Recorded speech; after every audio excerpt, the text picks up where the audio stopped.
and plans to start working in Dayton in June. His thesis aims to break down the barriers of contemporary amusement parks, bring roller coasters, rides, and attractions to the urban context as generators of activity and interaction and excitement. Come on up, Mark.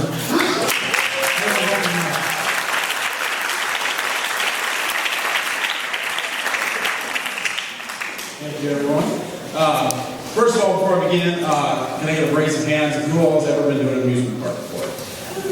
Okay, so you know what I'm talking about. Okay, so if you're familiar with architectural theory, you're familiar with a gentleman by the name of Le Corbusier. He wrote a book called Towards New Architecture, a manifesto on how modernist architecture is this new wave of the future. So today, this is Towards a New Amusement Park, Mr. Disney tearing on that wall. Clearly referencing some historical previous things. So we have Mr. Walt Disney here standing next to Epcot, his master plan for the new plan of Disney. So, Disney World, it's an awesome area, there's tons of excitement, it's a fantasy-driven world, and it's brought together millions of people from thousands of different countries all over the world, but it is a completely introverted community. It is only for people that can afford to go there, and it's truly introverted. It's a gated community. Nowadays, you're forced to pay upwards of $200 a person to get to these places. And they're just not, they're not areas of excitement or urban generated of fun.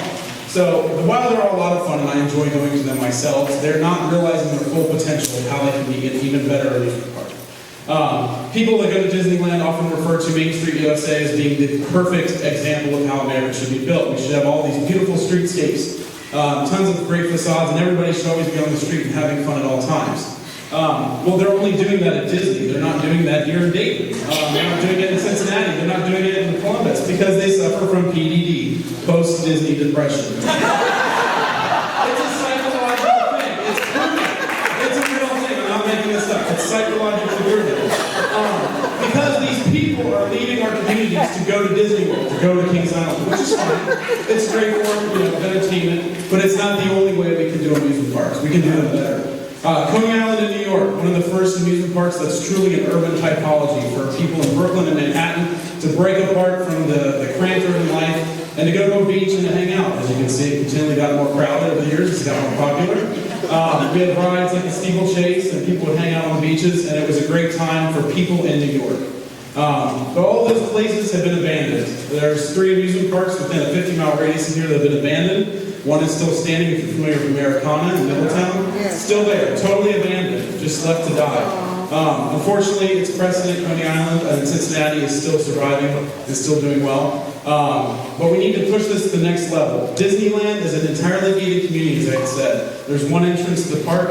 It's an island unto itself in Anaheim, and it's literally just a mothership that landed in Anaheim. But Coney Island in New York, for example, open to all people, open to walk through and free to pass through, and you can pay for rides or attractions, whatever you want to do. But it's truly a park. It's not an urban kind of, it's not just something there by itself. They're doing this in Germany. There's this place called Landschaftspark.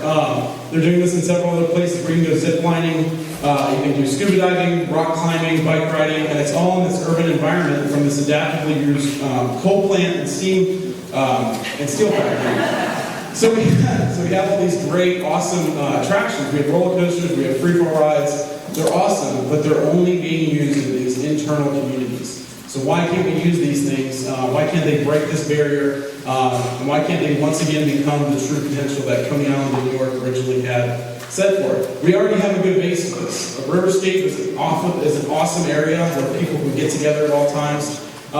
There's interactive fountains, there's fireworks shows, you can ride your bike down there. It's a great urban area, but it's not always active because there's not a permanent program that always feeds it.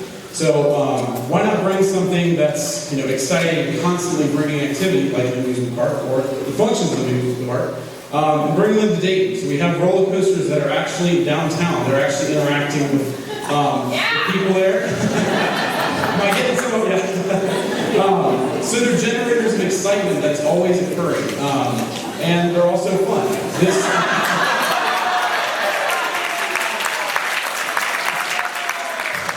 might be a little harebrained and a little far-fetched, but it is a television advertisement they're doing in Bahrain right now. So these things could actually become, forms of public transportation.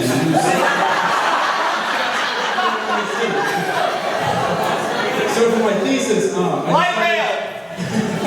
so for my thesis, I decided to choose a site right adjacent to River State, right up the block here, and try to connect Island Metro Park, Triangle Metro Park, Kettering Fields, all these really exciting areas together into this amusement park that will also feed into the city and create all of this entertainment and excitement. So here's my proposal here.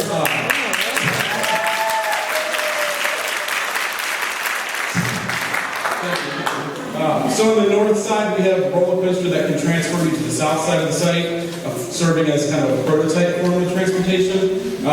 Free fall rides that are in the park that are also observation towers.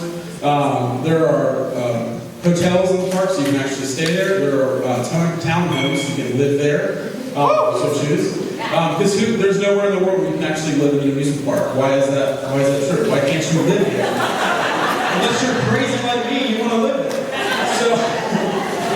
So there's a beer garden, there's this promenade, the Midway, there's all these retail facilities for local vendors, not just for cotton candy dealers, but for, and souvenir shops, but for actually local people. There's local coffee shops there, all of these areas. There's rides that are right on the river, right alongside the bike trails. And then all of this, as you can see in the top rendering, spills into the urban fabric of the city. It's not gated, it's not boundary. So you can walk there throughout any time of day, like a public park, and enjoy yourself in any certain way that you please, because there's all different types of things. They're already doing this in Japan. Japan doesn't have a lot of land mass, so they're bringing these things, they're slamming rides through buildings, they have free fall rides on office towers, all kinds of crazy stuff. And they're already doing it because they're reduced land mass.